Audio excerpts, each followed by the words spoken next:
Hey everybody, it's Richard with Sparks and Grit. Well, we're heading out for a project car, 37 Plymouth sedan. Going to go take a look at it first and then decide whether or not we're going to bring it home with us. But it's a buddy of mine that owns it, and he's had it for a long time. He drove this thing daily, put 100,000 miles on it, hauled a lawnmower around in it, mowing lawns for money. But I asked him about selling it a long time ago, and he's finally decided to let it go. So we're gonna go take a look at it, see what kind of shape it's in. See you there. Well, here it is. All in all, a pretty complete car, and I don't want to pick it apart. It's old. I mean, it's an old car, and it's got some problems. It's a complete car. I know it was a running, driving car when he parked it, but it's got a lot of rot in it, and it's all stuff that I can fix. But it's a lot of time, and it's just something that I don't have right now. You know, the running boards are gone.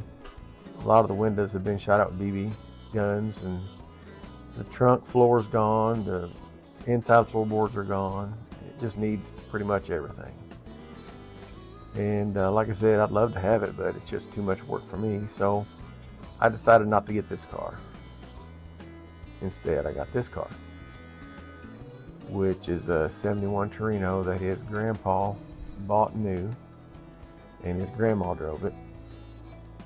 73,000 original miles. Now, he was T-boned in it back in the mid to late 90s in the driver's side front fender, and he fixed it, put a fender on it, but he never did drive it again. So it's been sitting at least 25 years. Needs a lot of love.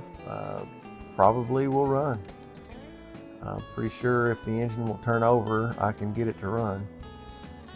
So we're going to see if it's stuck, and then we're going to go work on it. So in this video, we're going to be loading this old car up, taking it home, and seeing if we can give it a new lease on life, get it back out on the road again. Which I think these are cool cars. They have pretty good styling. They're pretty popular. There's Joe, my buddy. We've known each other for a real long time. Yeah, he's a pretty good feller. You can see the interior is pretty much complete. The door panels look really good. It's got the factory add-on air conditioning in it. Some water in the floorboard there. And here we are loading it up.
Are you sad to see it go?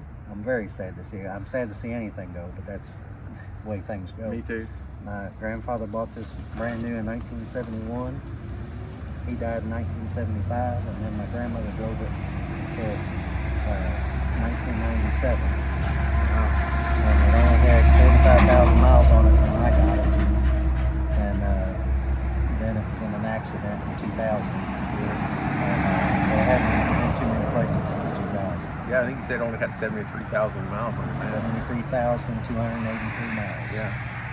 And it's a 206 cylinder, looks like, with a C4 automatic and air conditioning, a factory add-on. Right. Yeah, so I've had my eye on this car for quite a long time. This is my good friend Joe Riggs, that we've been friends for a very long time. And I saw him driving this car around before we knew each other. And I remember he had a crashed up fender on it where he got hit and he got in an accident. And I was like, wow, I like those old Torinos. And then we ended up meeting, just became acquainted, and we knew each other for a long time, and finally was able to get my hands on it. Well, there's nobody that I think would take care of it better than you would. Oh, that I can guarantee you. And then I'll be able to know where it's at and what's going on with it. So that's one of the key factors in selling it to you. And you'll get to drive it again. Well, that'd be nice. Might drive it to Alabama to see you. Well, it'll make it. Yeah. Once everything's back in order. Right. Well, we're happy to get it, and it's in really good shape considering it's been sitting for a really long time. And it's one of those things with old cars. Calm down there, little lady. Okay, so with old cars, I always feel like they have a soul and they want to be driven. You know, I mean, they don't really have a soul, but no, I know. The worst thing for a car is not to be driven. Exactly. I don't care how much it's worth. I don't care if I won the lottery. I'd have every car collector in the world mad at me because I'd be buying expensive cars and doing donuts in them. I'm not going to care about that. But anyway, we're excited to get the car. We're excited to get acquainted with Joe again. Hadn't seen him in quite a few years, just text messaging and all that. And we're going to get this thing back home and see if we can spruce it up a little bit, get it running, and get it back on the road. So we'll catch you down the road.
New addition to the family.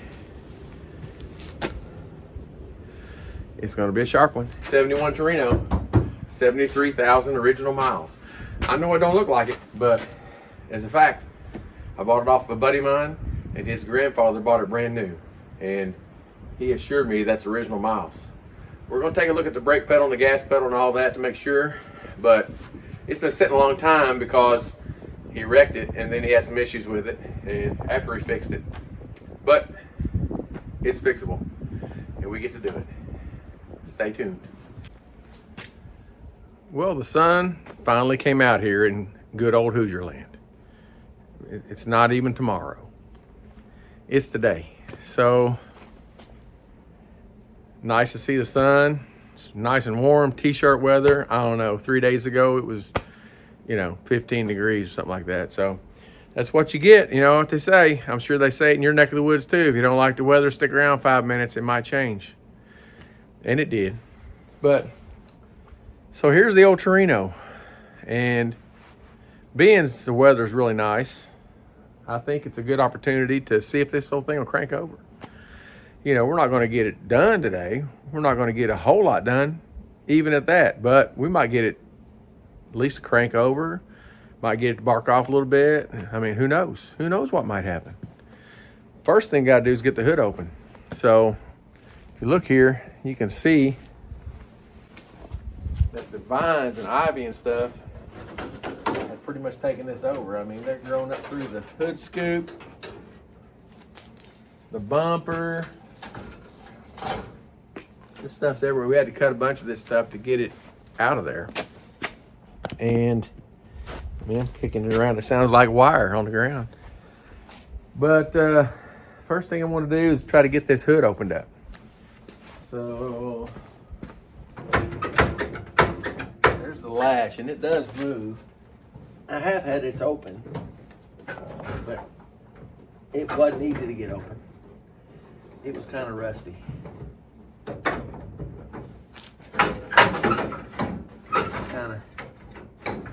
I just want to get that out of the way. This is not the right grill for this car. Oh, well, I guess it is the right grill, depending on which grill you got. Because this grill's a 71, or this car's a 71, but it may have been an early 71. He said that it factory had a 70 grill in it, not the Hideaway headlight grill, but the regular one. So I'm going to get that out of the way. All the mounting tabs are broke off except for one. Looks like it had 7. 1 out of 7, so all right. So anyway, I'm going to see if we can get this hood open. It might need some penetrating oil. Get that oil. I don't want to come over again. Oh, something's happening. Something's happening. There we go. All right. Now let's see if we can get it the rest of the way up. I'm definitely going to have to spray these hood hinges with some PB Blaster or something similar. Got a battery in it. I have my doubts about whether or not that's any good. Man, all the vines and stuff in this thing. Look. That's not factory.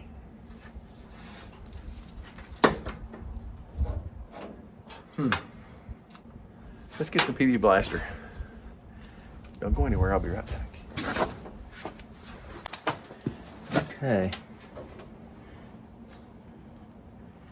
I don't know why, but the pickup tube in this can must have fell off inside there, because it won't spray right side up anymore. We have to turn it upside down.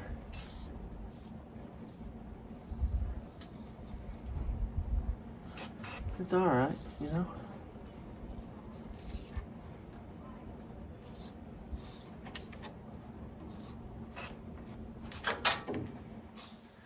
We can overcome this. We can make it happen.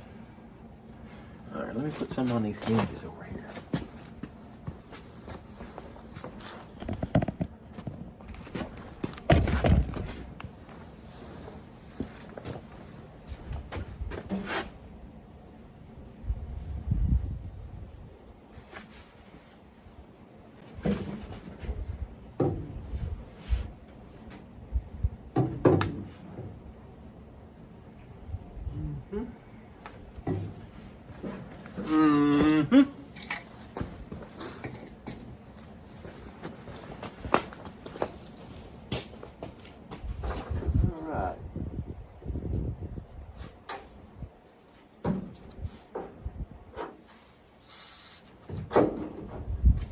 Easy trigger.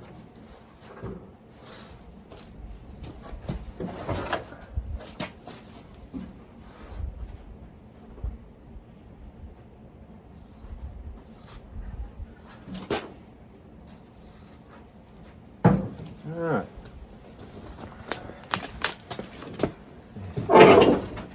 It's already better.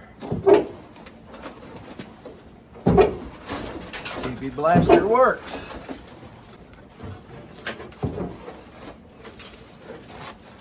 Oh. Look at that. Well, come on in here and take a look.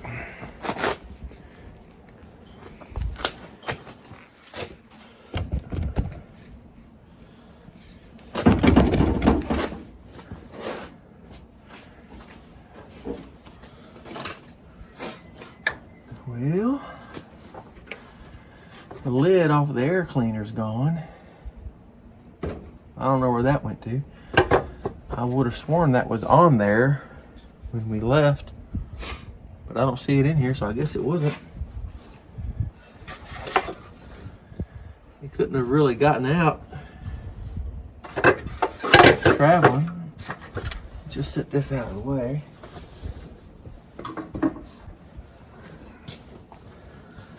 Alright, let's see if we can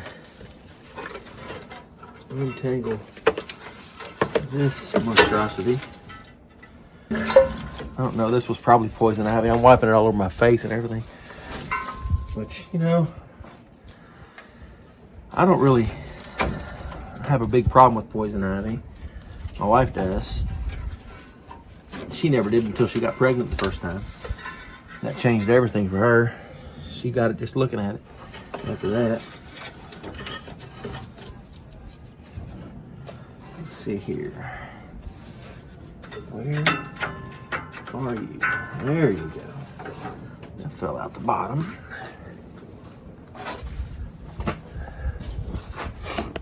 Couldn't have worked out better. All right, there's that. I just don't want this stuff getting tangled up in the fan. I doubt this thing will start. But you never know, it might. Old 256 cylinder, 73,000 miles, relatively low mileage for this car. So it should run.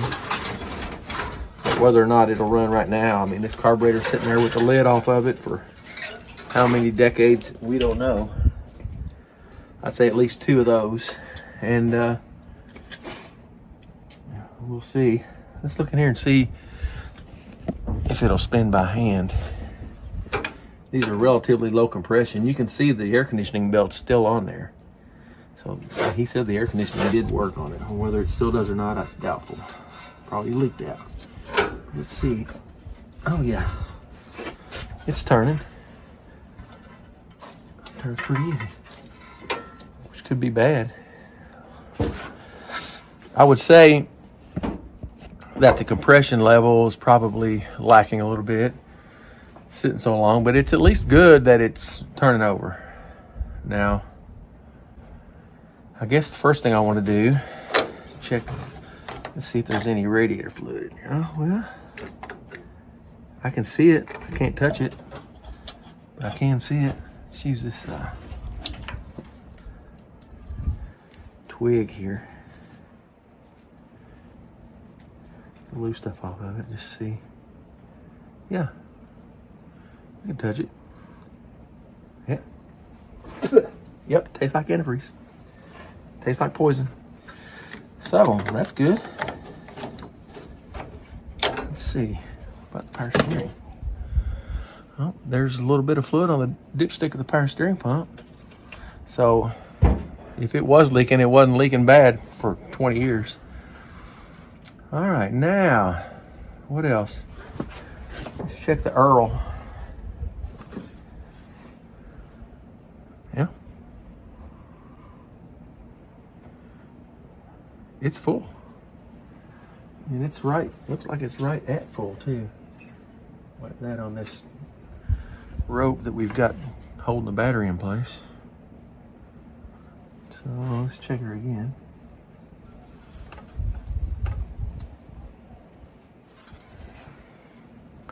Yeah, it's full. It's just right on the full mark.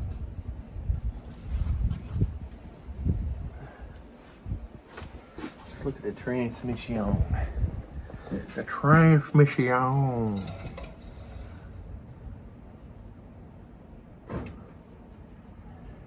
Now that's weird.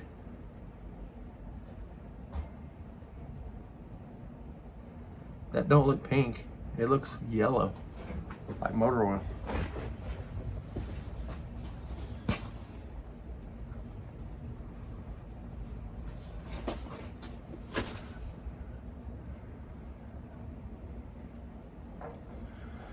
It don't smell good. It don't. Not only does it smell a little bit burnt, it doesn't smell like transmission fluid. Let me get a paper towel to wipe a little bit of that on and just see what it looks like on a white rag. All right, I'm back.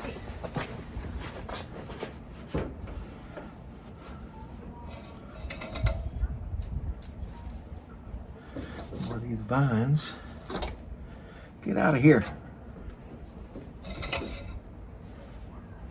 All right. Yeah, that's definitely yellow.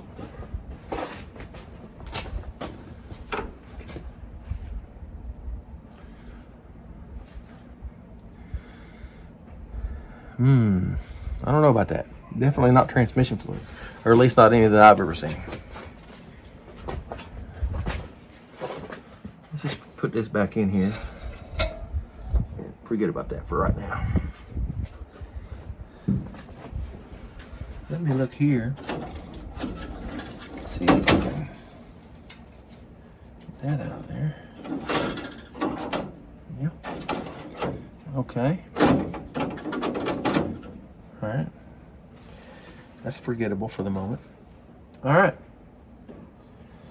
Come on, we'll put the battery in. I've got another battery. Actually took the battery out of the caddy. Put it in here.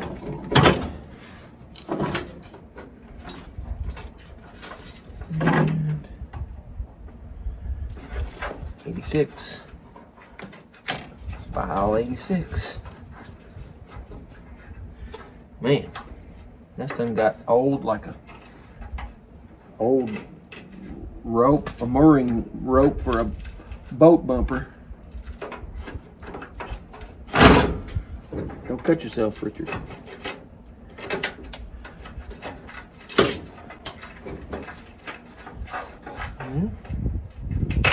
Let's see here. I can leave that there for now. I get fixated on things, in case you couldn't tell. All right.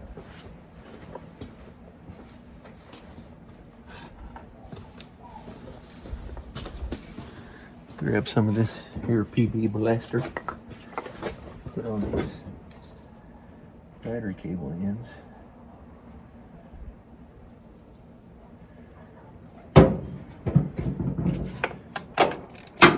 See, that's the thing about this, it's never turned the right way. I mean, no matter what you do, you stick it on here to loosen it, it's going to be on the tighten way. You stick it on here to tighten it, it's going to be on the loosen way. That's just Murphy's Law. That's the way it works.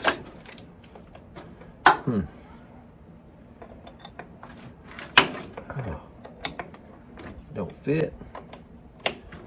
Too much rust. That one loosened up a hair. Grab my battery pliers.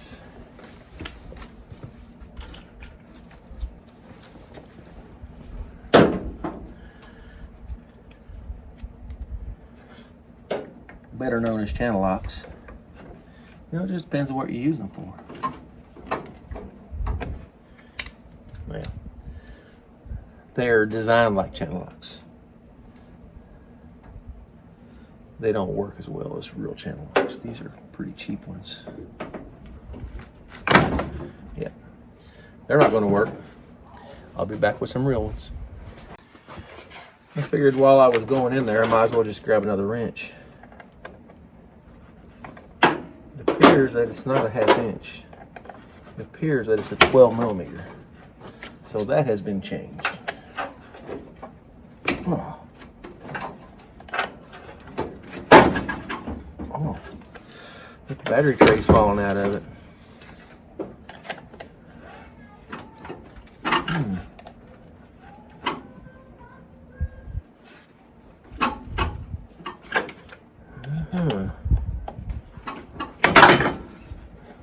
Oh yeah.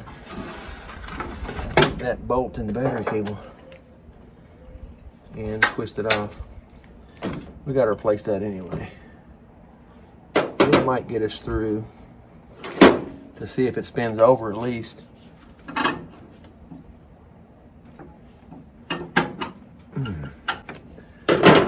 There we go.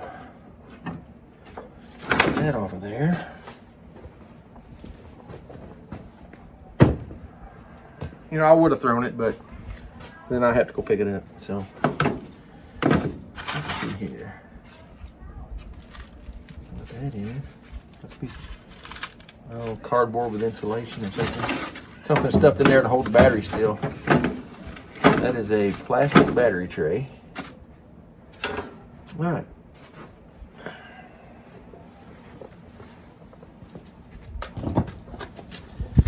Grabbing the battery. The old battery. The posts are on the right side. That's good. Clean these up a little bit. Just because we can. And we're here. What do you think? That's what I thought.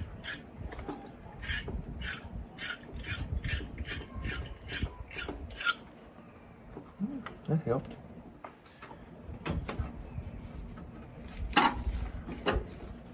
Oh, you know, that'll get you every time.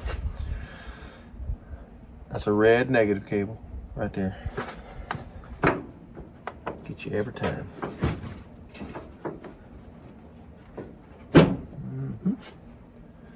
Uh-huh. Almost got me. Let's see. I didn't see no sparks, except for the one I'm looking at in the camera right now. I believe that's tight enough to spin a vehicle over. Let's go give her a twist on the old ignition sticks.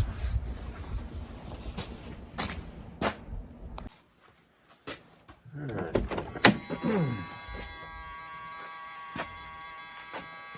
You got a door buzzer. Stirred up something in there. Well, that's pretty cool. Let's set this stuff out of here. She might be ready to roll.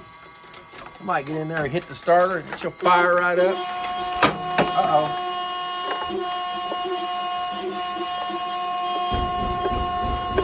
Horn blowing. I'll be right back.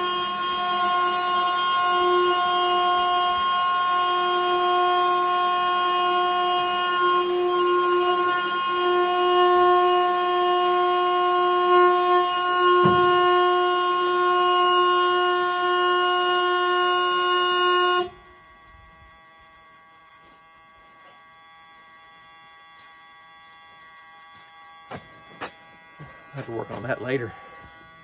Now this is the original driver's side front fender. Where my buddy Joe got T-boned. You see anything wrong with this?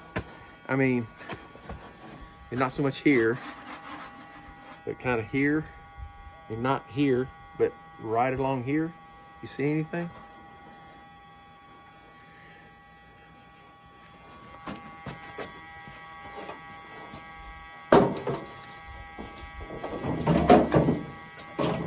Well, come on in here. Let's do this together. Well, as you can see here, some water in the floorboard. So we got a leak somewhere. But what do you say we take the key out? You know, a funny story about this key. He didn't have a key for this car.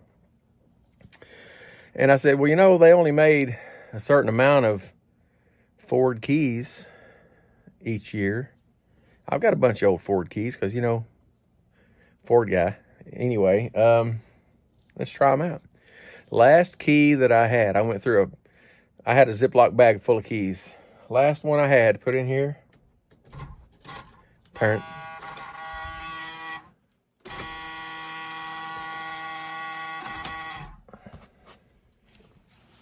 How lucky is that? I was prepared to drill out this tumbler and do it the hard way. But, oh Lord was smiling on me that day. I got a key. So, what do you say we give her a twist and see if anything happens?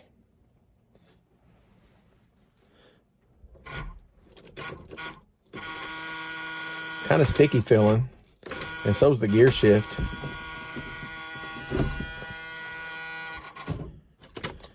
Yep. Okay. So we arced out.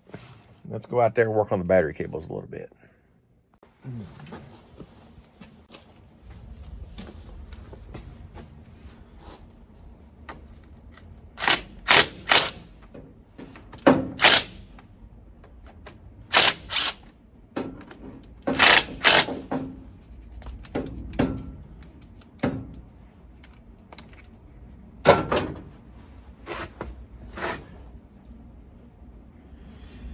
Yeah,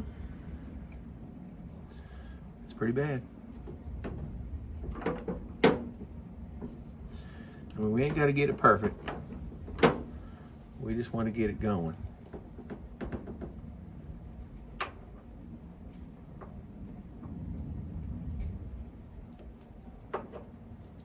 All right.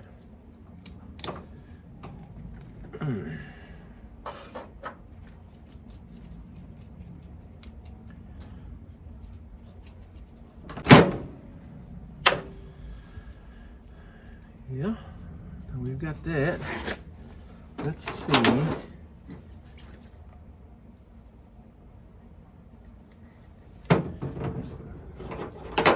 See if we can break that loose. Oh. I might have another battery cable.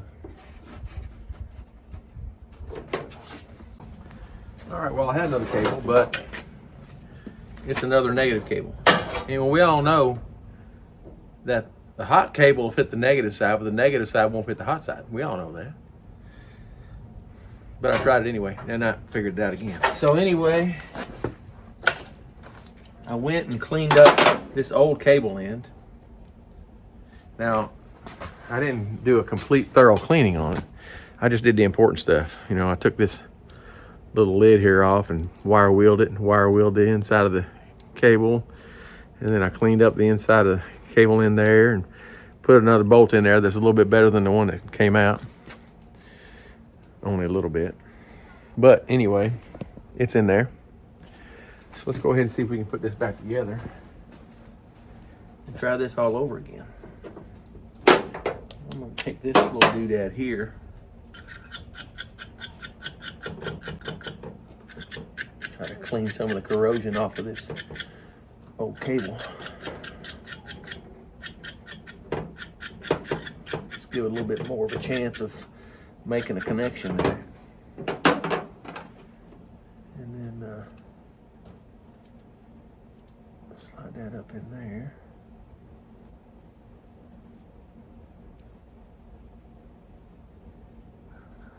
Now, all of them don't want to go. I mean, they're just, you know, they're stubborn.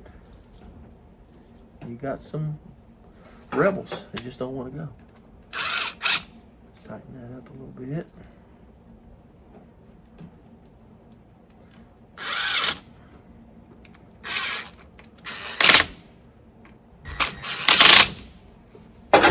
All right. Put this on here. Like so. And it's a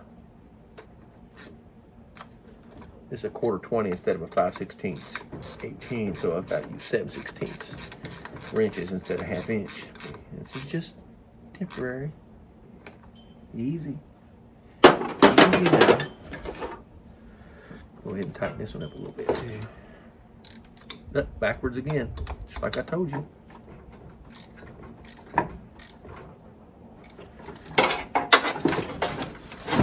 Don't want that to be over there against that air conditioner belt. Rub a hole in the battery.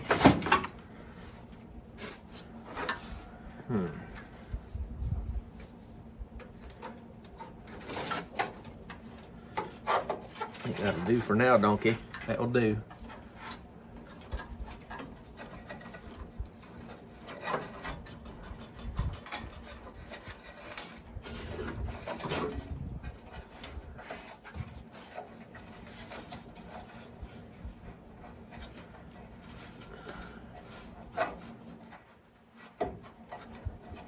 It's just temporary, folks. It's just temporary. Yeah. Now, lay this on the old workbench. Let's see if it'll spin. All right, we're back in the rig again. Let's see what we can do.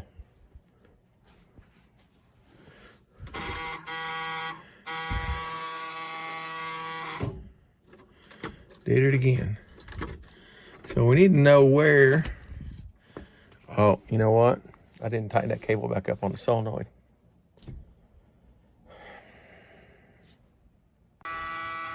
All right.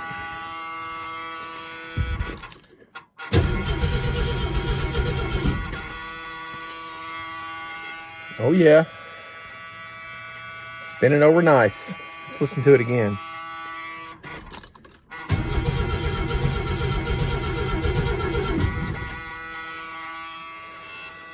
She's got a slight little gallop to it, but not too bad. While we're in here, let's go ahead and check it out. So, as you can see here, we've got the dealer add-on air conditioning. He said the car was ordered without air by his grandpa, my buddy's grandpa. But they immediately went back because his wife drove the car and had the dealer install the factory air conditioning. So that's why it has that, which I think is pretty cool. I always liked that, the way that looked, and it's old school. It's even got the Ford on it. Right there. Let's see if the radio will come on. Oh, it's on already.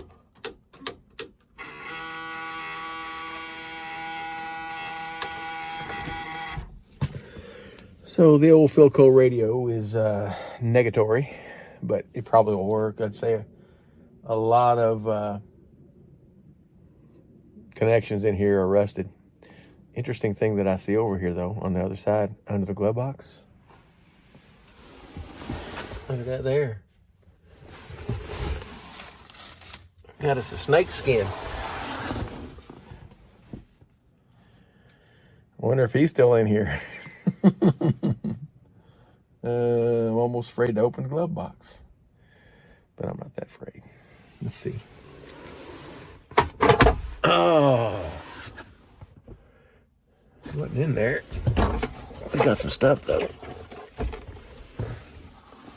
What is this?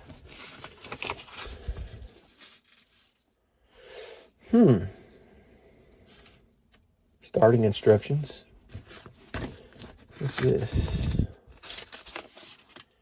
Inspection certificate. Look at there. There's it. Well, it's not really an owner's manual, but operating features. It's pretty cool. Original to the car. Look at there. Car care. It's almost an owner's manual.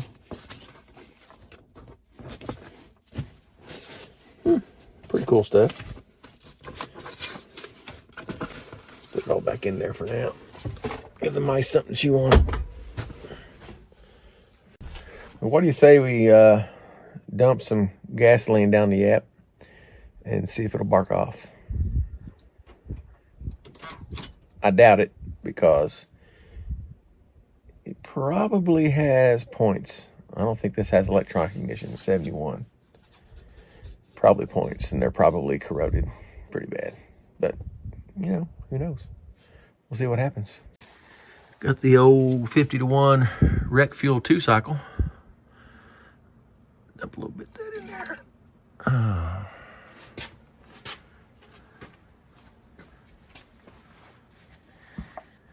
Set that over here out of the way. Come back in here.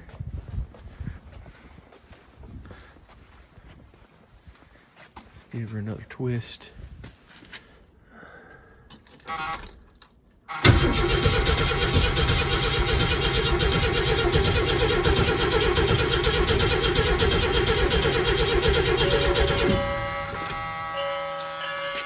Now there's the dinner bell.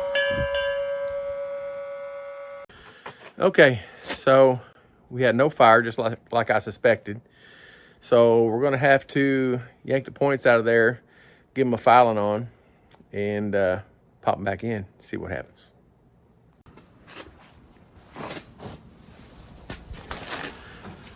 Well, Teletubbies, the sun is setting in the sky. So Miss Nicki called me up for some supper, and in the amount of time it took me to get up there and eat supper and come back down, it was getting late anyway. The sun's starting to go down. So when we come back in another day or two, we're going to go ahead and pop the distributor cap off and take a look at the points, see if we can file them.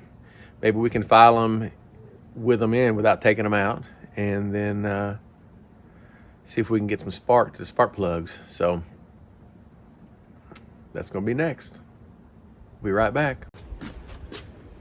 We are back, and man, what a day. It is 62 degrees and sun is shining. I'm excited. I don't know if winter's completely over. I mean, it's just March, or no, it's not March, it's February 28th, last day of February. So we could definitely have some more cold weather and some snow coming, but I'm gonna take what I can get. Today is awesome. So we're gonna get going on this again. I believe where we left off, we said we were going to file the points and see if we can get some spark to it. Let's check and see, just make sure we don't have any first. I've got one of those little spark testers on here, and I'm going to set the camera up close to it, and maybe whenever I spin it over, maybe we can see that there isn't any spark there. There probably isn't. I mean, there could be some, but I don't think so. So we're going to set it up and take a look. All right, now I've got my remote starter button installed, hooked up, and I've got the key on. So we're just going to look right here. Got this hooked to the old number one spark plug. This will work on any spark plug, doesn't matter which one. Let's spin her over and see if we see anything.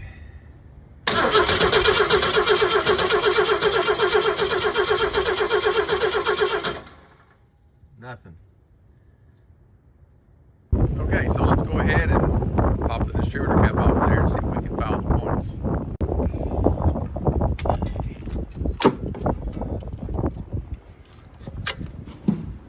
Those off there, hopefully they don't break.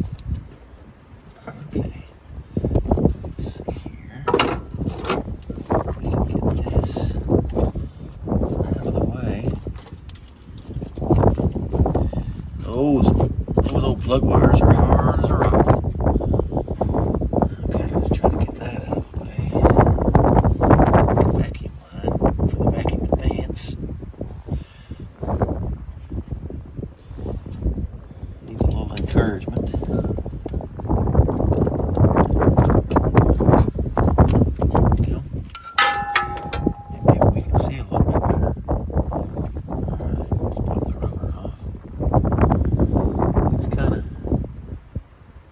bit. We could definitely hit that with some sandpaper, shine that up a little bit, just because. And if we look down in here, you can see right there, that's kind of white and crusty. Let's see if we can get a little closer. Zoom in on it. That is definitely corroded. Let me take a look here.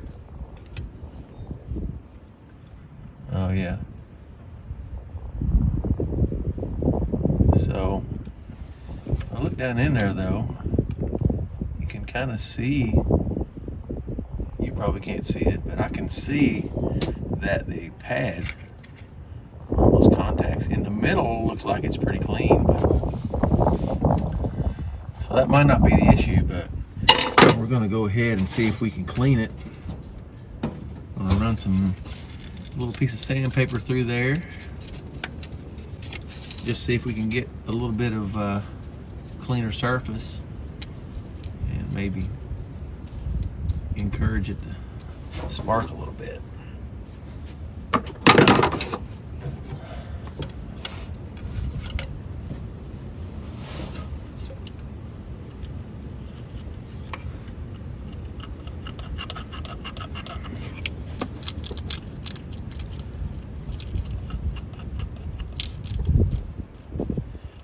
Slipped it between there. I folded it in half to where it's abrasive on both sides, and now I'm just working it back and forth between those contacts.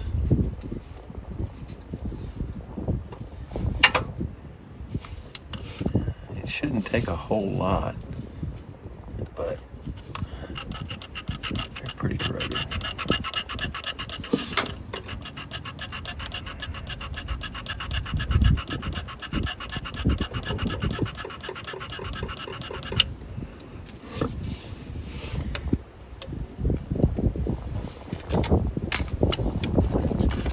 It's windy out here today. Spray this with some starting fluid.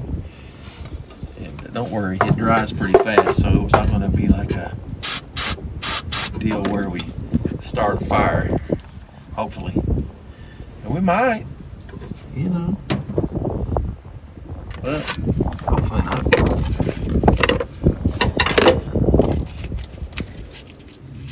I'm just going to hit it again with some sandpaper.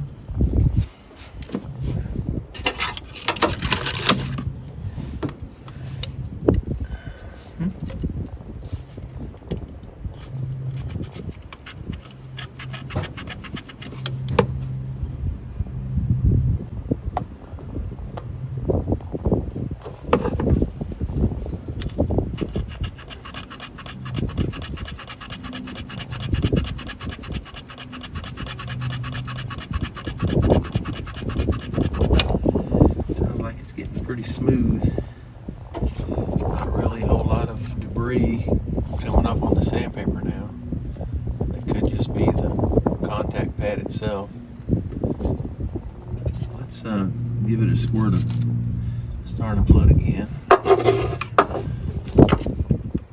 Open them up a little bit.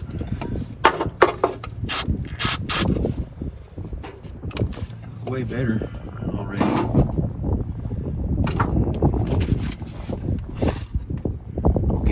Bit to dry, let that starting fluid evaporate before we try to hit that.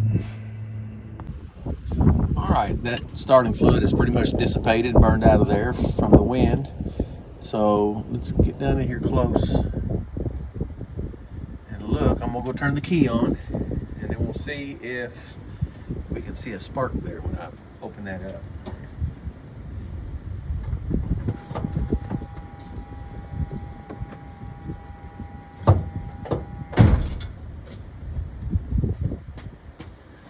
Okay, now,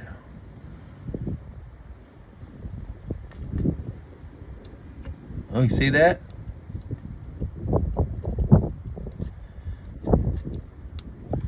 Yeah, we've got fire now.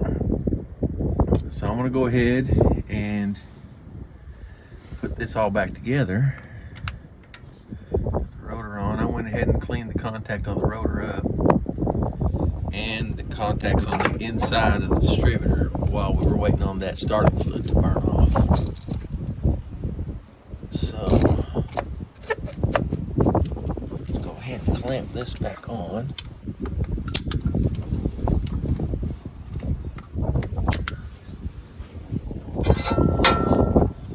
Hook our vacuum fans back up. Just because. Okay. Now, let's watch this again and see if we can see a spark there. Let me spin it over.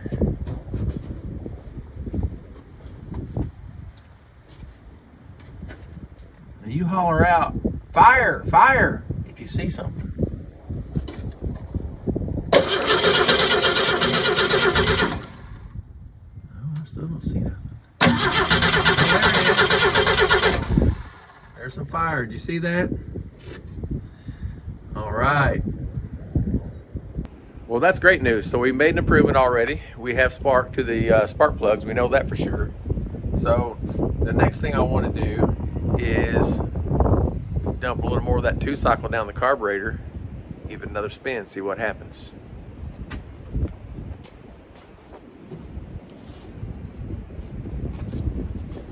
I just want to see if this is going to fire. I don't want to run it because the fuel pump is hooked up. You know what I'm going to do? I'm just going to go ahead and unhook that line from the fuel pump because we're going to run that into a tank of gas anyway, into a gas can. But I don't want to take any chance of pulling a whole lot of garbage out of the tank up to the carburetor just in case it actually will run. That'll stop it pretty quick. So let's go ahead and pull the fuel line off. This will be pretty quick. It's just got one of those little squeeze clamps on there. Squeeze them with a pair of pliers, slide them up, and then give that hose. That hose is harder to rock too. Give that hose a little twist with the pliers. See if I can pull up off of there. Ah, there we go. Alright. Now, let's go ahead and remove this old air cleaner again. Dump a little bit of gas down the carburetor. Again. Just a little bit. Put too much in there. Alright, fire in the hole.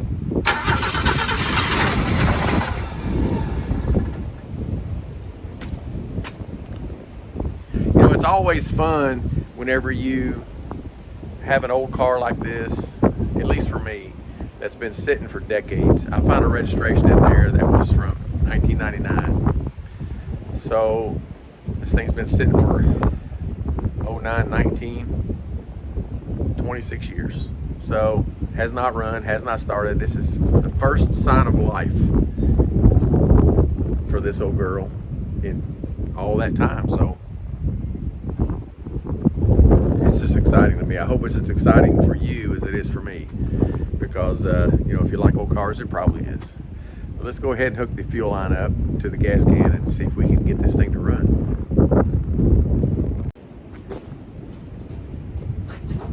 All right, go ahead and take that clamp off of the old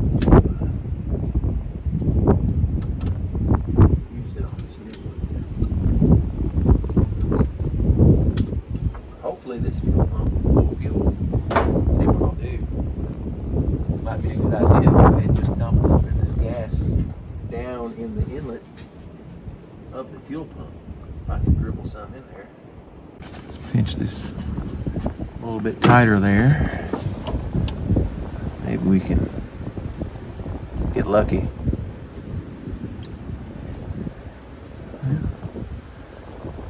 That's all she wrote. So at least there's a little bit to maybe prime it.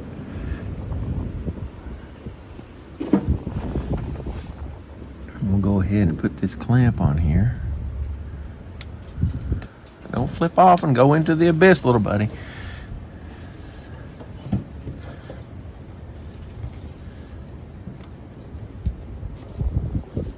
There we go.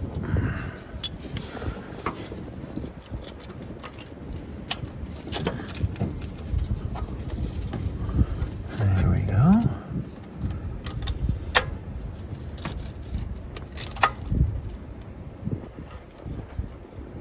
Come on.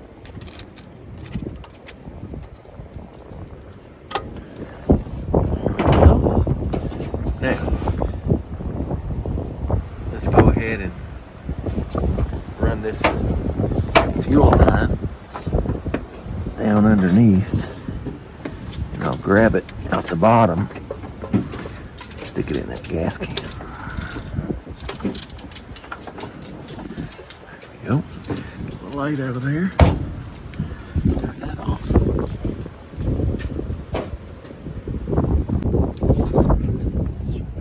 Here. Go. It's up there. Probably just leave that on. To be honest with you. This probably hold it. See if that'll go through there. No, that's too much of a bend in it. It was a good thought. Now this is some of that 90 octane wreck gas we get here at the local gas station. Alcohol free. Don't go bad like that regular pump gas stuff. Alright. Let's see if we can hit the breather vent on this. Get a little bit down in there. It's going in there.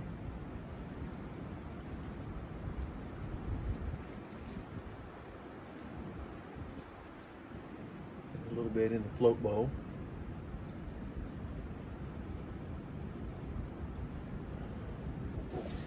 All right. Now,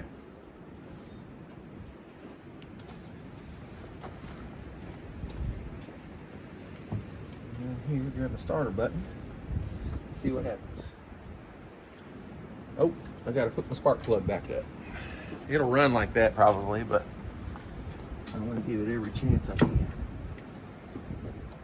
Pop that off there.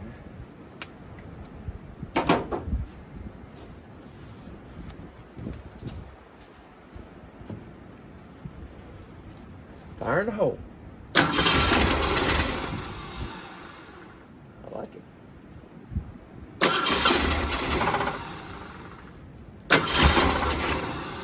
See, you got a little exhaust lip back there. Trying.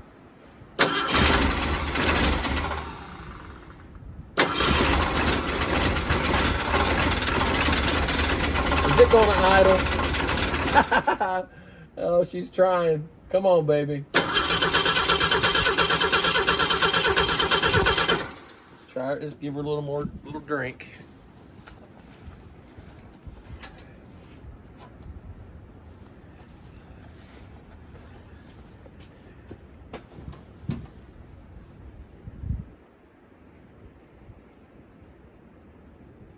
Down the breather vent again.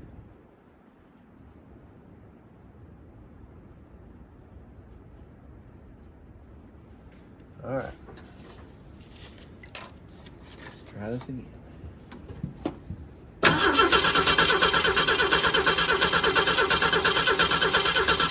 I got it flooded.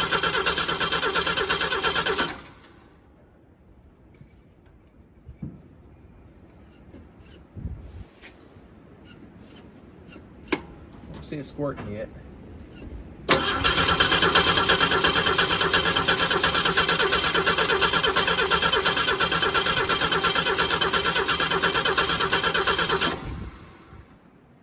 Lose our spark.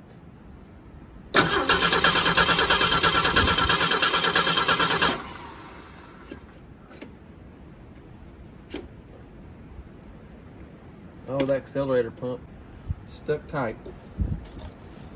Look at that. lifting up a little on top of it. Because when you work the throttle here, there it goes up and down a little bit now.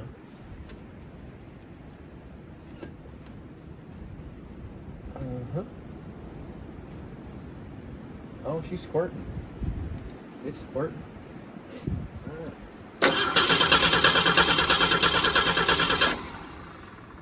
Looks like we lost our fire.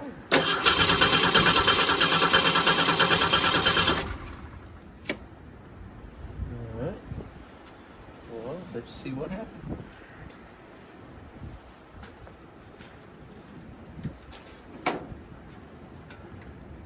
This back on here again.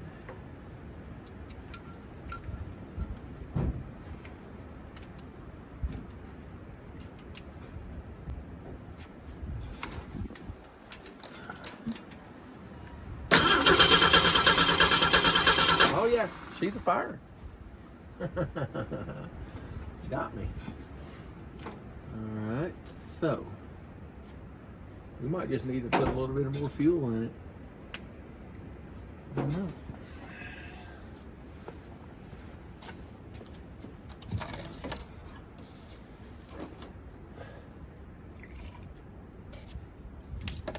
That's a lot, but we'll see.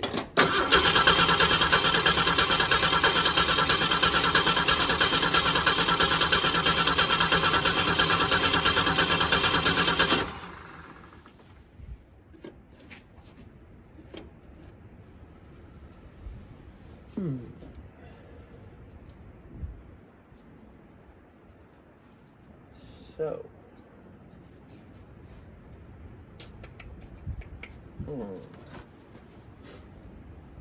know we got fuel in there. We know we got fire.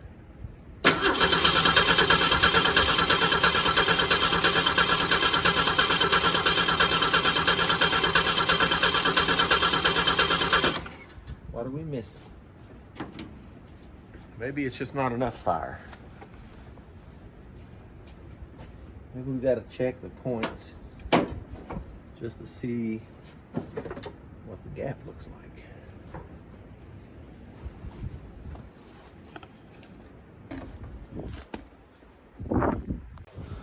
Let's try this again.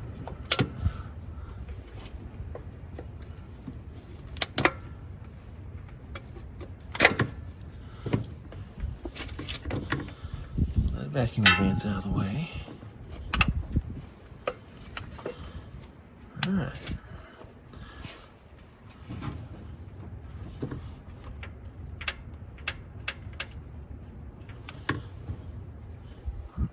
Let's see here.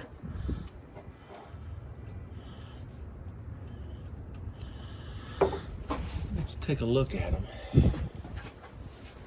while we're spinning it over. Let's see.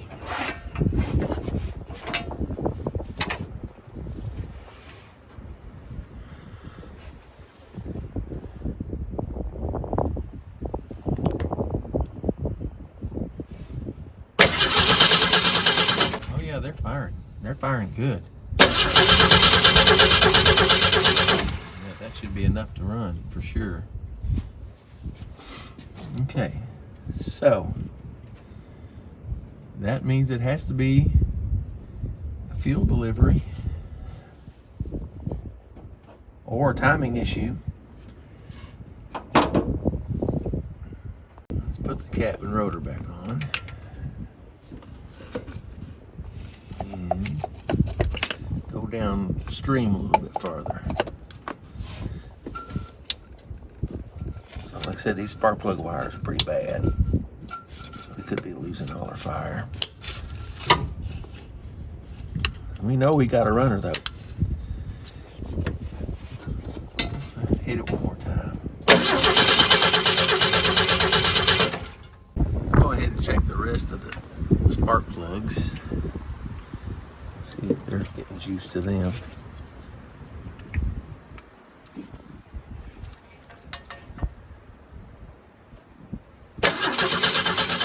Yep.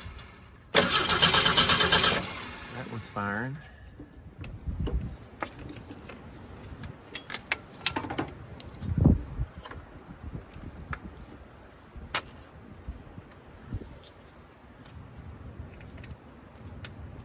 already enough for a 256 cylinder to run. These things will run pretty much anywhere. Yep, that one's fired. I like it. There's 3.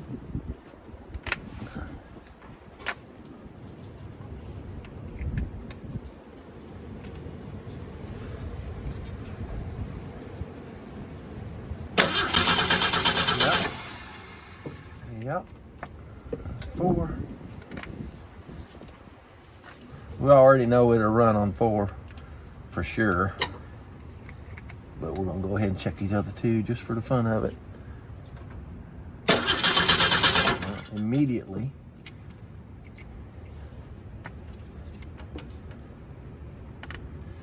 So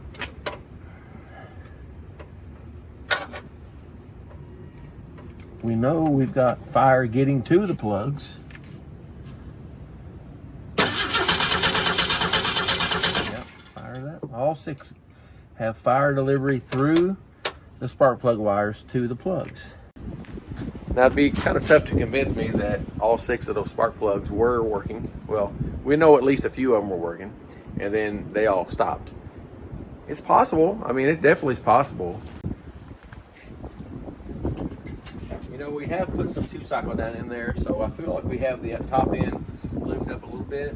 And I've got this can of starting fluid that was out here, and I'm just going to see if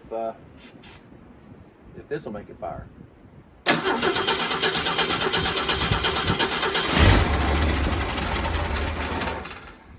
Yeah. So we've got a fuel delivery problem. It's not the spark plugs. So let's see if we can get it going good enough. Maybe to pull some fuel up out of that gas can.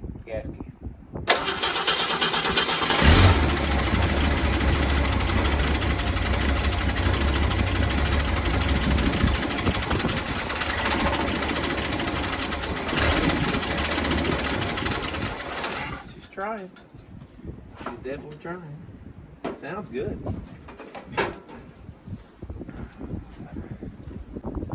I don't hear any valve train noise. A little exhaust leak over here, which is fairly common. See if we can bottle feed it.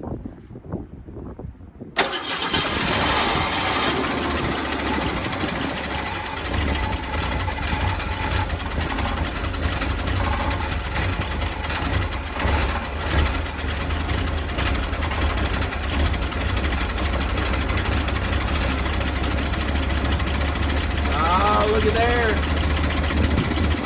He's running. Oh, I just spoke too soon, didn't I? Good feeling's gone. No, not totally. But you know what I mean. She's coming around. She's coming around. I don't know if we're pulling any fuel yet, but that's easy enough to figure out. Let's just see if we can get her running again.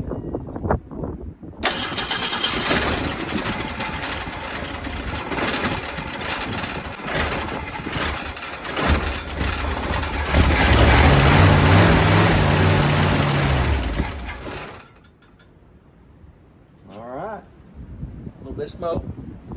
It's to be expected. We definitely have a carburation issue, which is to be expected. But all in all, I'm happy so far. She runs, it sounds good, it's smooth.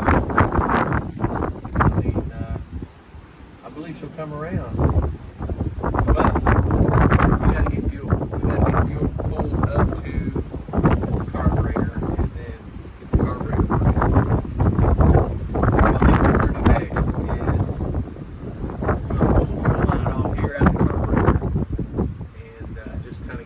See if we're getting fuel to it.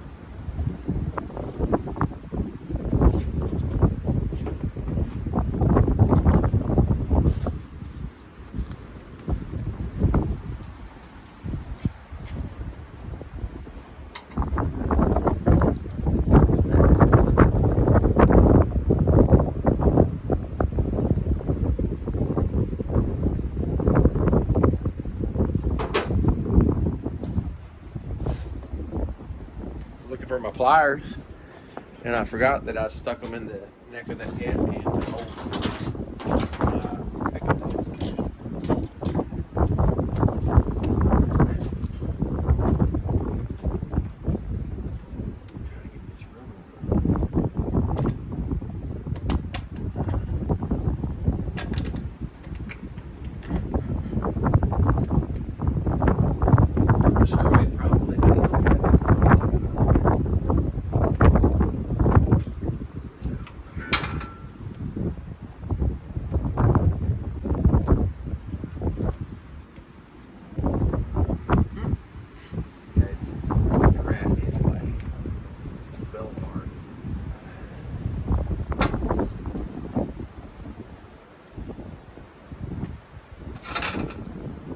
might be able to get that fuel pump to come around. You know, it's possible. Stranger things happen. It is dry as a bone right now. We're not pumping nothing. There's no fuel coming out. What I'm going to do is I'm going to go get another piece of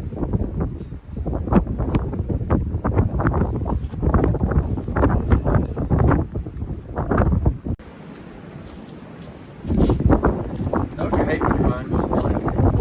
You see, I suffer from this disease, and I can't remember the name of it, but there's an acronym for it, and that's OLD. I don't know what it stands for, but I've been told I have it. So that's why stuff like that happens. But anyway, what I want to do is this. Remember my upside down can here. I can hear that pickup being round and around. I'm going to fill this fuel line up as much as I can with this PP blaster, and let that run down there in that diaphragm, and just see if it'll lube it up a little bit, maybe get it to pumping. Sometimes it takes a minute for this stuff to come around, folks. It's been sitting a long time. Can't fill it too fast. It wants to come squirting back out of there.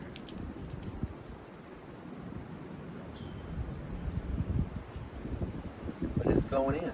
We're going to get as much of this as we can in there, and then let it soak for a little bit, and then we'll come back and see if we can get her to fire up and pull some fuel.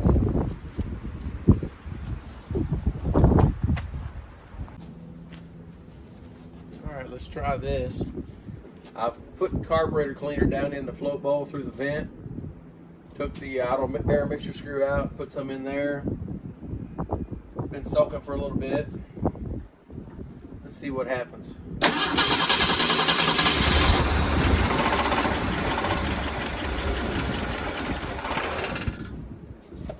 Okay.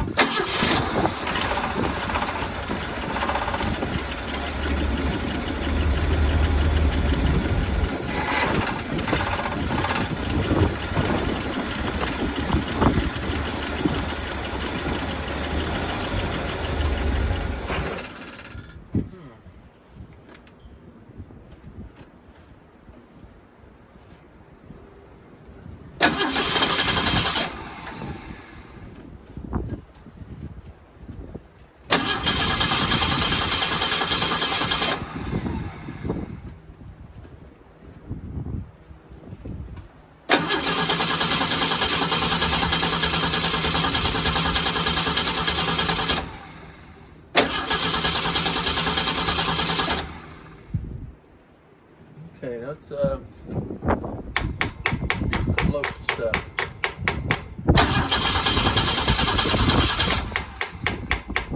Put a little tap on it.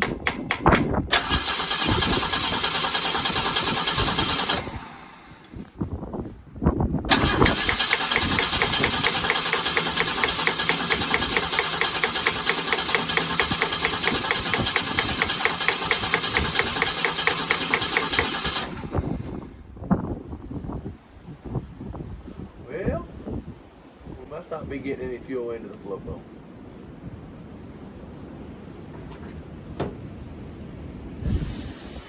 No, it's metal.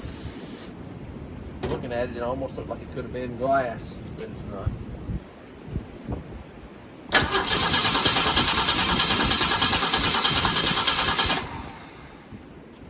What if we're still pumping fuel?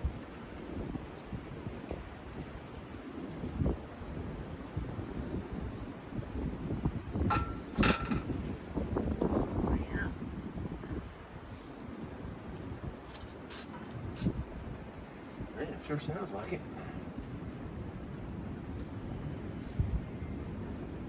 Oh yeah, it's pumping good now. That fuel pump has come back around. So that's not the problem. We're definitely getting fuel to the carburetor's just not using it. It's not receiving it, so. I guess the next thing we're gonna do is pull this carburetor off of here. Boil it out. See if we can't get it cleaned up good enough to where she'll run.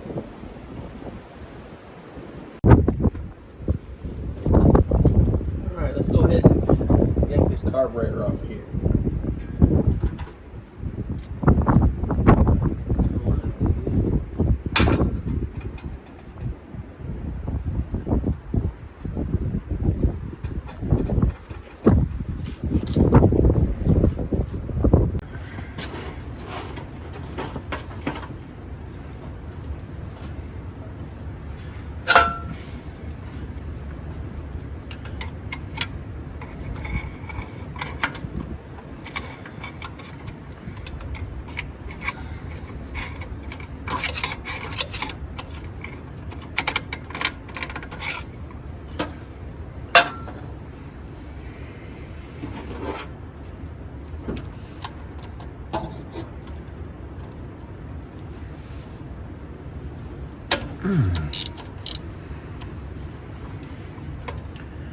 Pretty snug.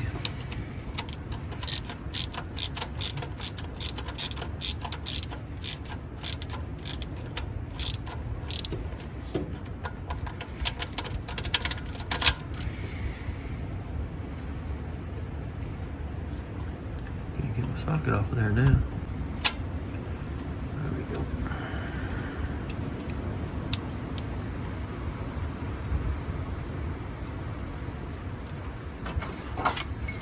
Some of this upside down lube on it. Works perfect.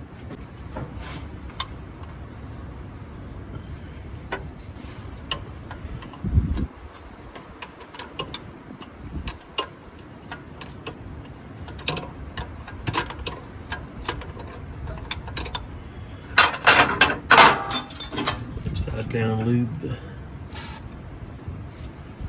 linkage there. That's supposed to just pop off there. The choke.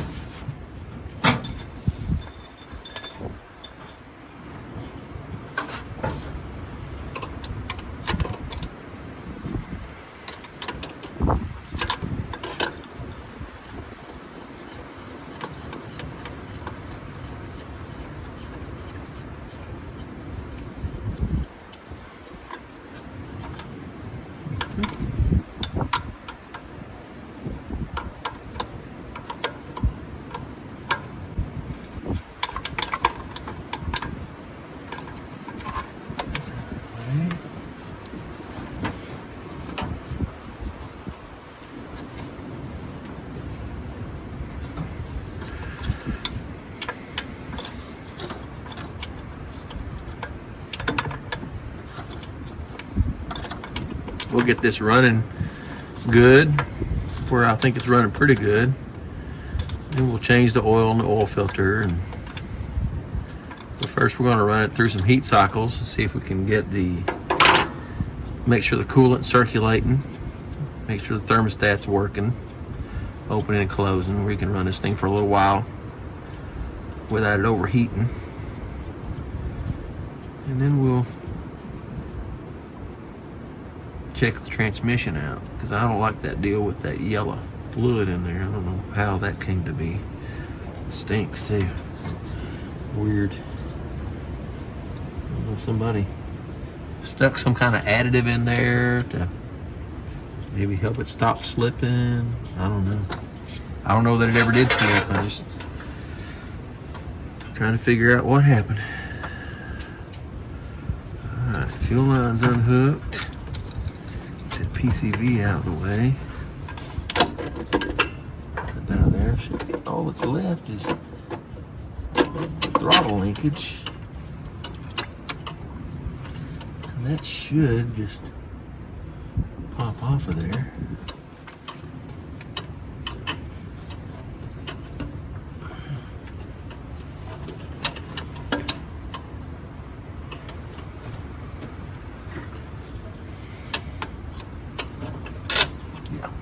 that. It was a little rusty. Okay. And we got the. This is the, I believe, the fast idle solenoid for the air conditioning. Got this unplugged. Didn't see it before. I've unplugged it already. It's stuck together.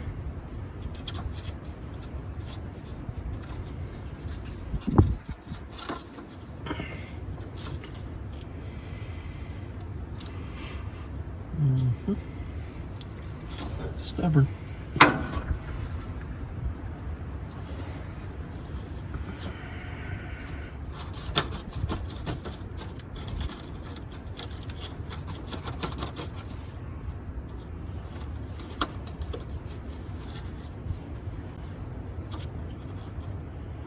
It's twisting. There it goes.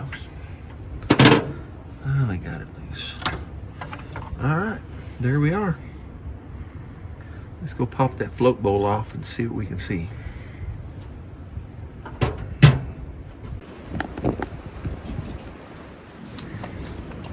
Hey, let's do some shade tree mechanic in here without the shade tree.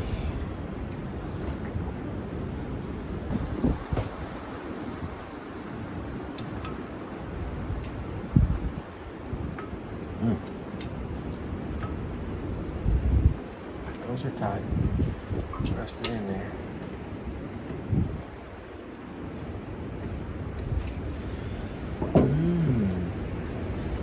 Let me get a bigger screwdriver. Soak these a little bit.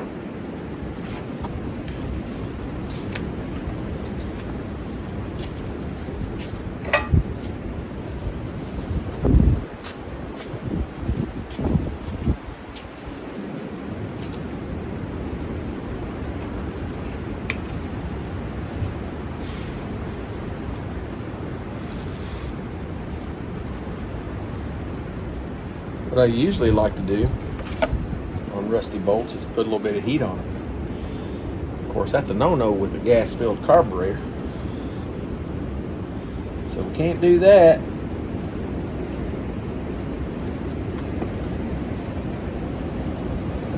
Our gasket still in decent shape. Staying on the car, be good enough for now. But I can still get a rebuild kit for this carburetor for about 50 bucks. As long as it's the right one. I'm sure, I looked at it online, it looks like the right one. But let's let that soak for a little bit and get a little bit, a screwdriver with a little bit bigger flat blade on it. And see if we can get these out without boogering them up.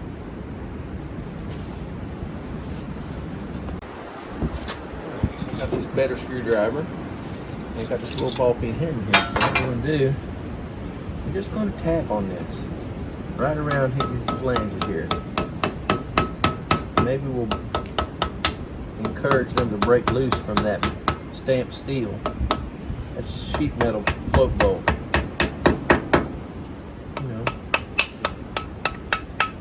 Just tap them a little bit.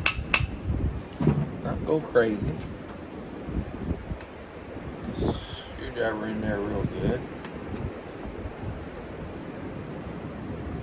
Oh yeah. Came loose.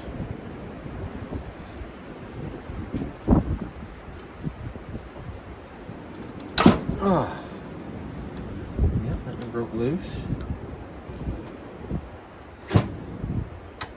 3 out of 4.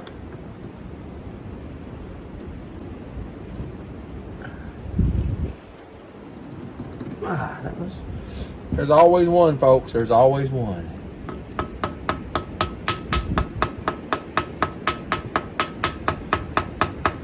Just want to swell her up a little bit.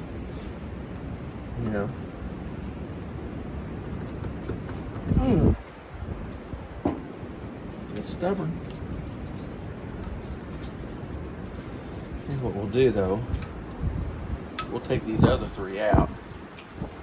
Since we got them loose, see if we can wiggle the float bowl around a little bit.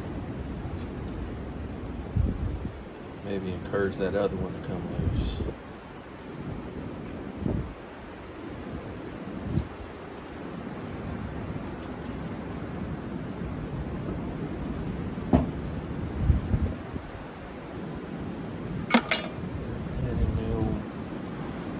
Mixing cup and I put the gas in.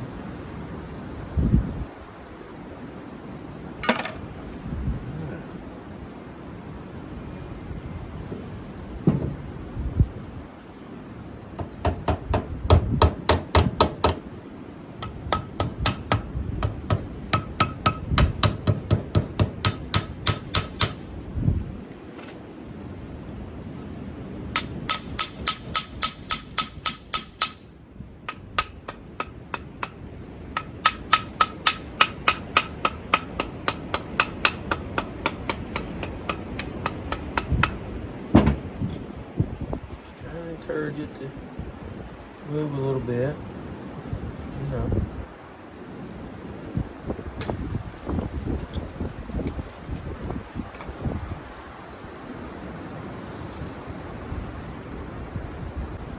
Oh, got it. Had to grunt. Why do old guys always do that every time we bend over or stand up or sit down? I've gotten to where I do that in my old age. I asked a friend of mine who's about the same age that question. He said, well, it's because it hurts. I said, oh. Think about that. The gasket is intact. But she's carotid. There's definitely no fuel getting in. It's dry as a bone. Other than the carburetor cleaner I put in there. Pretty dirty. Let's see if we can. We're gonna squirt some carburetor cleaner down in here again, and then try to work this float. See if we can get fuel to come out.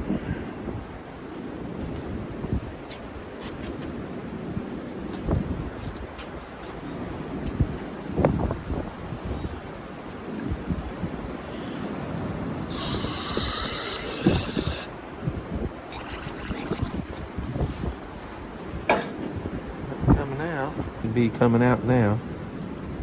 That needle valve is stuck.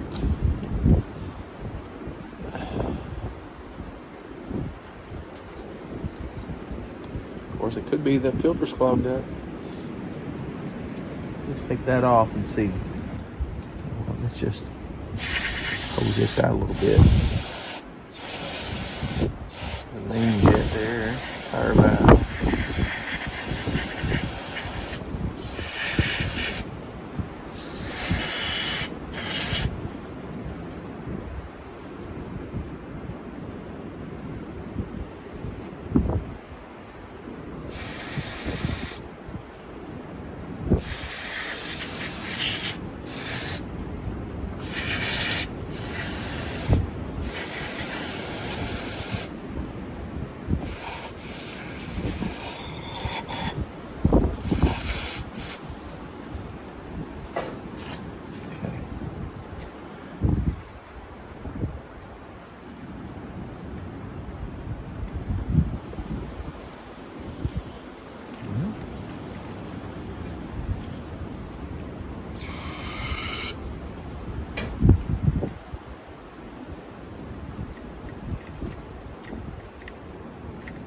It's right there, but it is not coming out.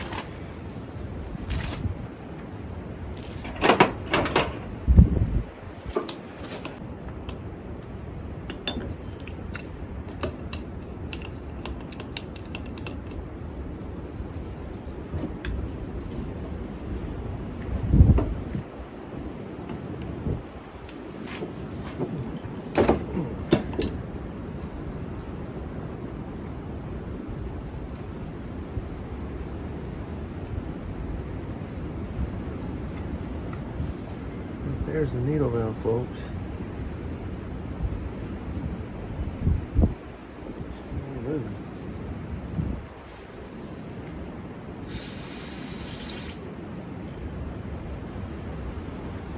Hardly anything coming out the other end there. Oh, there we go.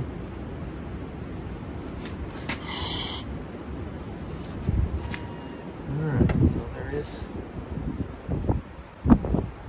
room for stuff to get through in that fuel filter.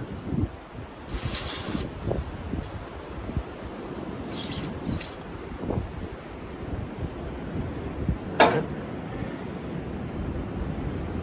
This needle valve had some gunk on it, so it could have just been stuck. And maybe it's not stuck now. Let's see. Back on there. I don't understand. I tapped on it. That's what you're supposed to do. Did everything right.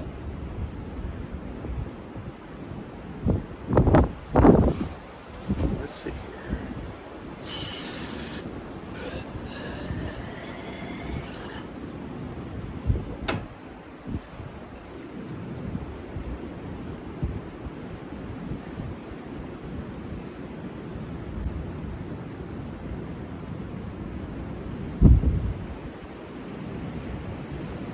Should be running out.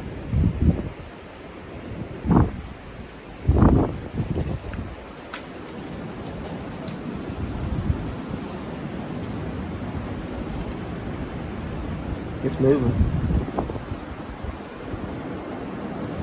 Should be getting gas out of there.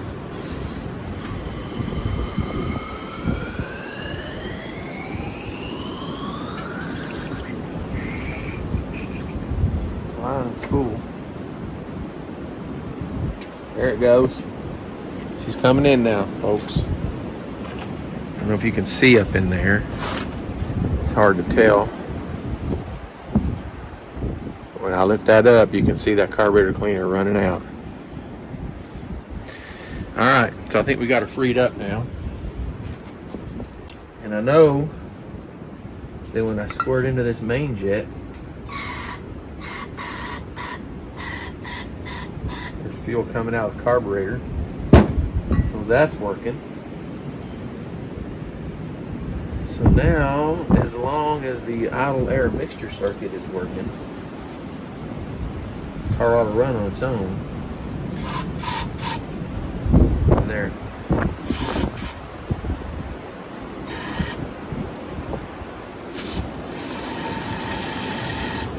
Coming out the main jet there.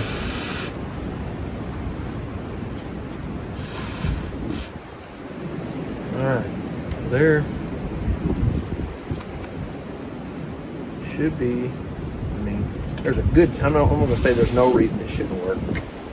There's a good chance that it will. Now hopefully this gasket will seal back up good enough. Let's go ahead and wash this out.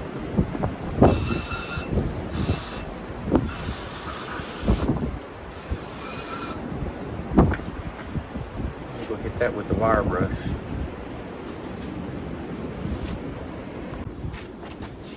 Alright, got the float bowl all cleaned up. Luckily the gasket looks like it's mostly intact. It's a solid gasket all the way around. It's a rubber O-ring here. And I'm not confident 100% that it's not going to leak, but we're going to put this back together and at least see if we can get it running. I went ahead and ordered a new carburetor kit for this, and I'm going to pick that up in the morning. So in the meantime, we're just going to see if we can get this car to run off the fuel pump and under its own power using this carburetor.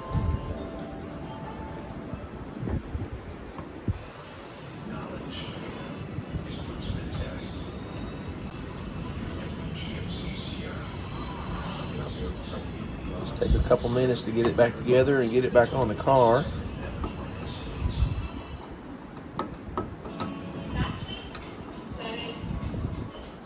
We'll tighten this up real good.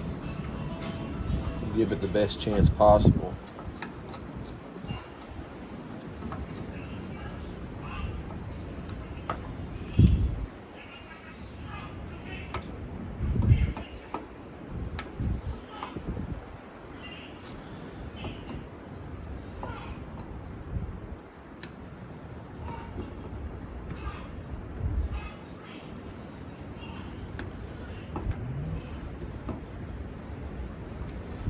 This is a little Carter 1-barrel carburetor.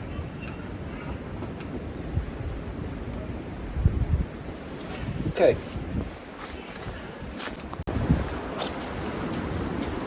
Let's go ahead. Gourd head. You call me a gourd head? That's not right. I've been called worse. Let's see here.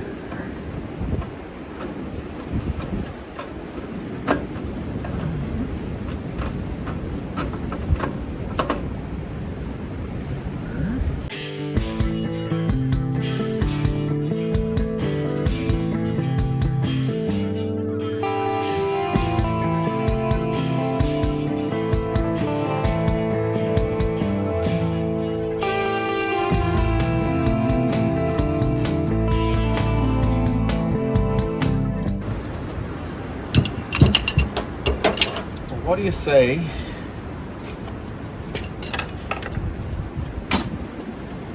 we see if she'll fire up and run on her own?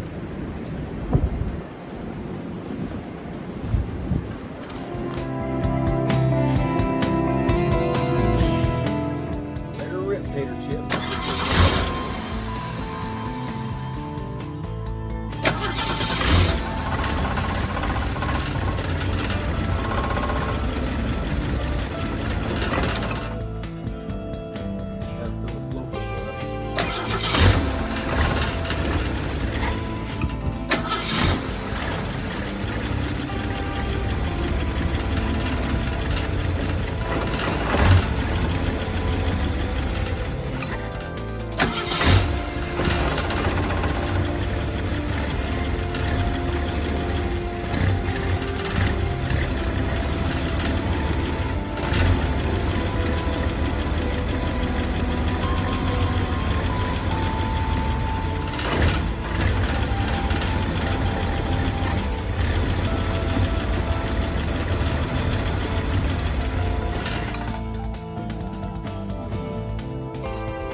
this.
Choke actually acts like it broke free. Look at that.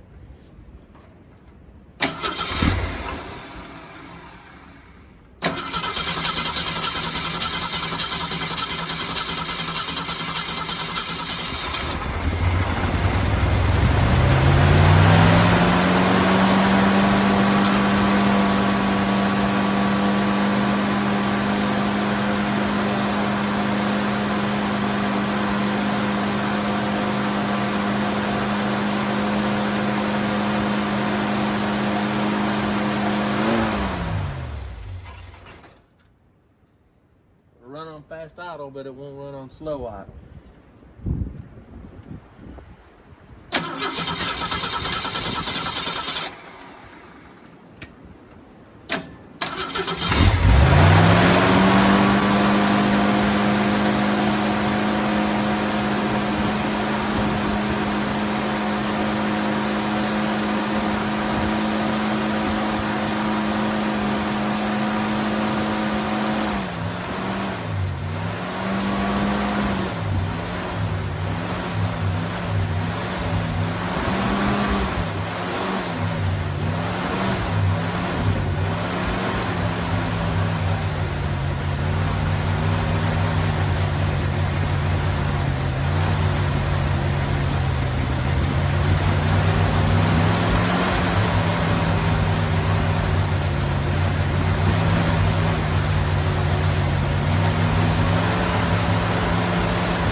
So we definitely can't get any fuel through the idle circuit, but the main jet's pulling fuel.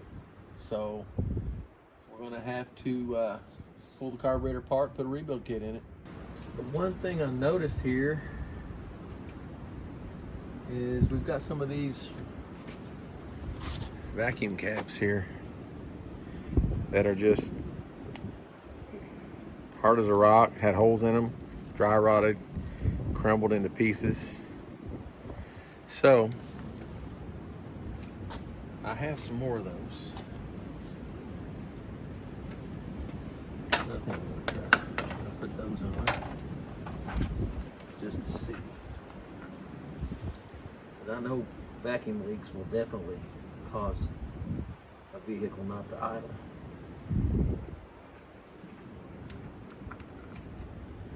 Another on the other side. This here just had one on there too.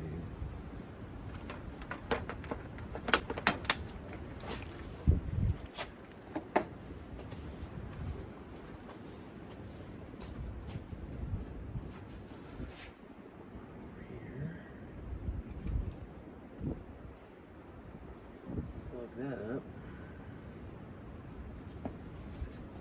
Now let's try this again.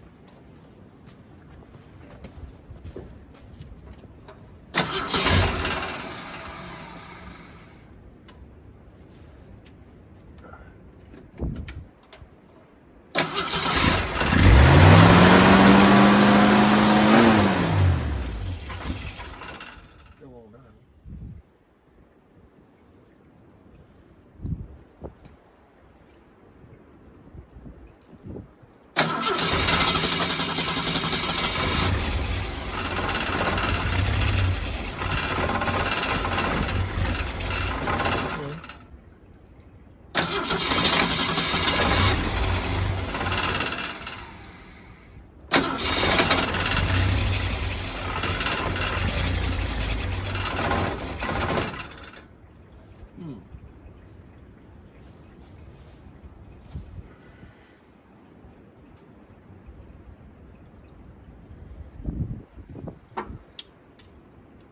Speed up the idle.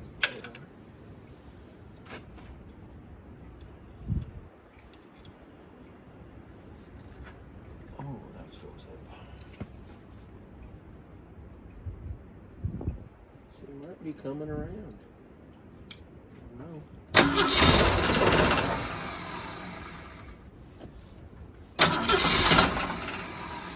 Looks like she wants to idle.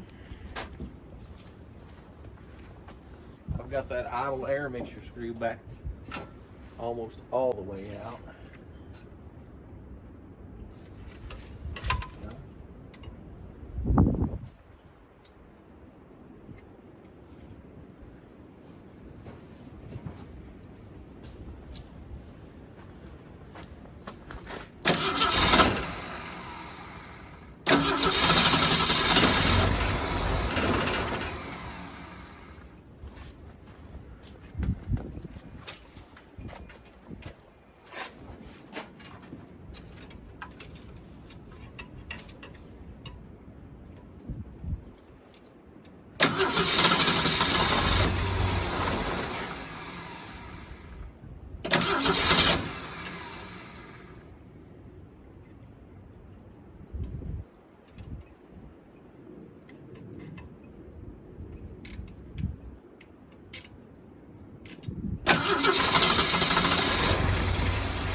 have an idea. Why don't we take some of this 2-cycle, some of this bearing in it,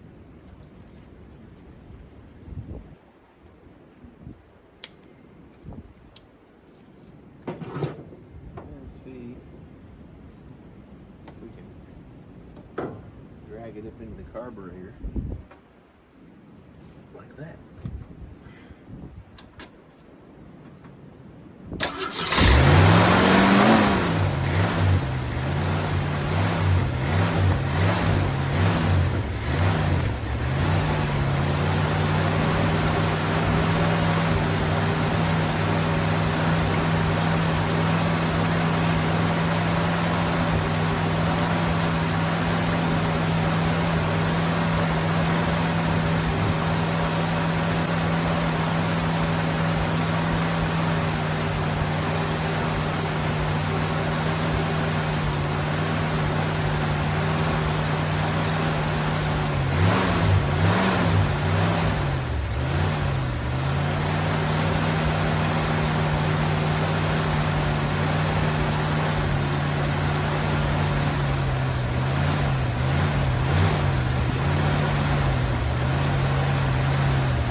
Almost bad.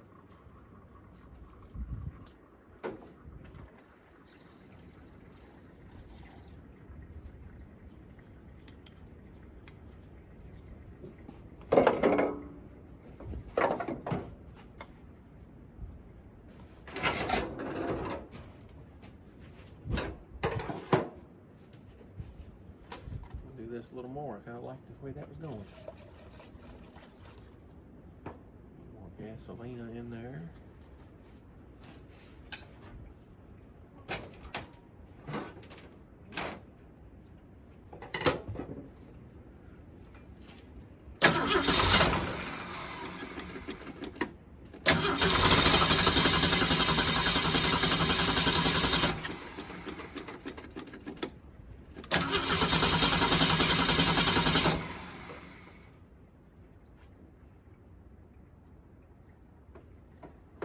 About that.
Well, in the interest of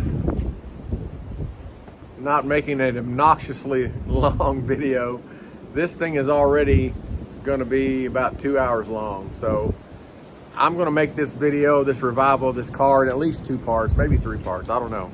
But there it is. There's a 71 Torino. She does run, and as you can see by the last part of this video, that it was running pretty good. I mean, actually the engine was sounding really good. Wouldn't idle still, but where I left it was, you know, I sucked some of that Berryman B12 mixed with gasoline into the carburetor, and I know the carburetor's full of that stuff. So I've just been letting that sit, and it got cold and rainy here anyway, so I'm not gonna come outside and just get cold and wet and get sick working on this thing, so, because I don't have to, but I've got other projects inside that I can work on. So anyway, we're gonna call it here, and I thank y'all so much for watching, and please like and subscribe if you got a Lincoln, if you have an inkling to do so. I would very much appreciate that. But yeah, we're going to keep this thing, keep going on it and seeing if we can get it running and on its own, and see if we can get it to where it'll idle on its own, and you know, see if we can maybe take it for its first drive in 26 years at least. Anyway, that's going to be it for today. Y'all keep rocking. We'll see you next time. Well, as y'all might be able to tell, it has turned off cold and rainy wintertime again, from t-shirt weather to all this stuff. I don't like the cold. I like it less and less the older I get. And I don't want this video to be obnoxiously long, which it already seems like it probably is. It's 2 hours long. So I appreciate y'all for sticking with it and watching it. If you're here at this point, then you like Torinos, I guess. But anyway, as you can see where we left off there, the last clip, it runs really good. I mean, the engine actually sounds really good, but it won't idle yet. But I did mix some of that Berryman B12 with gas there at the end and let the fuel pump suck that into the carburetor. And when I quit for that day, then it turned off cold and I had to go to work for a couple days. So just let it sit and soak in there. So hopefully that stuff's going to work, and it's breaking up some of that gunk and stuff that's in the little small passages inside the carburetor and everything, and maybe it'll be able to idle next time I fire it up. That's not going to be today. That's going to be on the next video. We're going to see if we can fire it up and get it to idle, and if it doesn't idle, I do have a rebuild kit. I'm going to rebuild the carburetor. So anyway, I hope you all tune in for that, and maybe we'll be able to see us take this thing down the road for the first time in at least 26 years. I know Joe's going to be watching, and Joe's going to be excited about it. So I'm going to be excited about it too. So I'm looking forward to getting this thing going. But I appreciate y'all so much. Thank y'all for tuning in and watching. And if you don't have anything better to do, maybe give us a subscribe, some likes, and some comments. That would be very much appreciated. So we'll see you next time. Keep rocking. Part 2 coming up.